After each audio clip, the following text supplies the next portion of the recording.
نن فلسطین کې مسلمان مړ کېږي یا نه مړ کېږي؟ مسلمانان جرنیلان شته یا نشته؟ بادشاهان شته یا نشته؟ د جهاد ناره کم حکمرانو چته کړه چې لاړ شو د دغې فلسطین د بچي تپوس چې کله کافر د جهاد نه فساد جوړ کړ نو نن مسلمان په خپله خاوره کې وجري مسلمان یې مرګر کړی دی تپوس وکړه غلط وایم که سم عالم که سیاست کوي دا وایي د ده سره څه کار ده صحیح ده څه کار ده نن چې د عالم په سب په سیاست کې بچی نه دی ولاړ ستا اسلامي ملک کې د انګریز قانون دی که د اسلام قانون نوره دغه بنیادي وجه ده چې مسلمان په خپله د خپل دین دشمن ګرځېدلی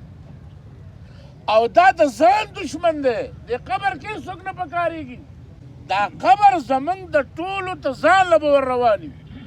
او دا قبر کې نه خپل ولي پکارېږي نه رشته پکارېږي نه قومیت پکارېږي مدرفق لالا روان دي لاړو الله دې وبخي دا څومره چې ناست یو ولاړ یو بغیر د دعا نه زمونږ د سره هېڅ وس نشته اوس چې دا دعا چا نه غواړو نو د هغې عبادت به هم کوو څوک چې د چا نه څه طلب کوي یا به رضا کوي هم که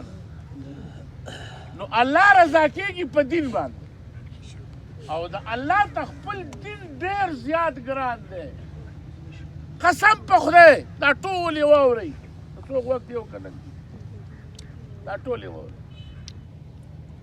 یو چڼې پېژنئ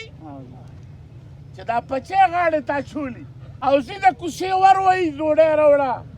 او دغه چڼې دا ډوډۍ راغونډوي طالبانو له راوړي دا د استاذ محترم د خولې ګف مې اورېدلی او وایي چې د دنیا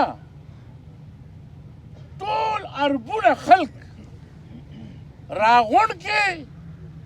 د دې خدمت صله ورته نه رسي کومه چې دې خدمت او دله چې کوم الله مقام ورکړی دی